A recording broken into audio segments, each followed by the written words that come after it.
Hema committee report പുറത്തുവന്നതിനു പിന്നാലെ cinema മേഖലയിലെ സ്ത്രീകൾ അനുഭവിക്കുന്ന ബുദ്ധിമുട്ടുകളെക്കുറിച്ചുള്ള തുറന്നുപറച്ചിലുകൾ വീണ്ടും ചർച്ചയാകുന്നു.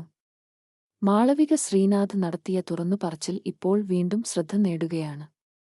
തനിക്ക് നേരെ കാസ്റ്റിംഗ് കൗച്ച് സമീപനം ഉണ്ടായിട്ടുണ്ടെന്ന് മാളവിക ശ്രീനാഥ് നേരത്തെ വെളിപ്പെടുത്തിയിട്ടുണ്ട്. കാസ്റ്റിംഗ് കൗച്ച് ഉണ്ട്. ഞാനതിന് ഇരയാണെന്ന് വേണമെങ്കിൽ പറയാം. ഇപ്പോൾ ഇൻഡസ്ട്രിയിൽ ഒരു സ്പേസ് ഉള്ളത് ക്യാണ്ട് ധൈര്യമായി പറയാം. 3 കൊല്ലം മുമ്പ് എന്നെ വിളിച്ച് മഞ്ജു വാര്യരുടെ മൂവിക്ക് വേണ്ടിയാണ് മഞ്ജു വാര്യരുടെ മകളായി അഭിനയിക്കാനുള്ള ചാൻസാണെന്ന് പറഞ്ഞു. ആരായാലും വീണുപോകും. ഞാൻ ഓഡിഷന് വരാമെന്ന് പറഞ്ഞു. ഇവർ ഇന്നോവ കാറൊക്കെ വിട്ടു. ഞാനും അമ്മയും അനിയത്തിയും കൂടിയാണ് പോയത്. തൃശൂർ ഭാഗത്തായിരുന്നു ഓഡിഷൻ. ഒരു ചില്ലിട്ട റൂമായിരുന്നു. ഞാനതിനുള്ളിൽ ഓഡിഷൻ ചെയ്യുന്നു. അരമണിക്കൂറോളം ഇയാളെന്ന ഓഡിഷൻ ചെയ്യിക്കുന്നുണ്ട്. പുറത്ത് അമ്മയും അനിയത്തിയും ഇരിക്കുന്നത് എനിക്ക് കാണാം. കുറെ ഷൂട്ട് ചെയ്തപ്പോൾ മാളവിക മുടി കുറച്ച് പാറിയിട്ടുണ്ട്. ഡ്രസ്സിംഗ് റൂമിൽ പോയി ശരിയാക്കി വരൂയെന്ന് അയാൾ പറഞ്ഞു. ഡ്രസ്സിംഗ് റൂമിൽ പോയി ഞാൻ ഹെയർ ശരിയാക്കവേ ഇയാൾ പെട്ടെന്ന് എന്നെ വന്ന് പിറകിലൂടെ പിടിച്ചു. നല്ല പാക്കവും തടിയുമുള്ള ആളാണ്.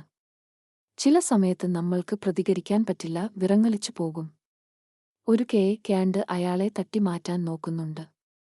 പറ്റുന്നില്ല. ഇപ്പോൾ ഒന്ന് മനസ്സ് വെച്ച് കഴിഞ്ഞാൽ മാളവികയെ ഇനി ആളുകൾ കാണുക മഞ്ജു വാര്യരുടെ മകളായിട്ടായിരിക്കും.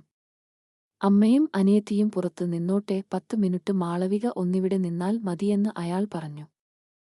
ഞാൻ കരയാനും വിറയ്ക്കാനും തുടങ്ങി. ആളുടെ കയ്യിൽ ക്യാമറയുണ്ടായിരുന്നു. അത് തട്ടി താഴെയിടാൻ നോക്കി.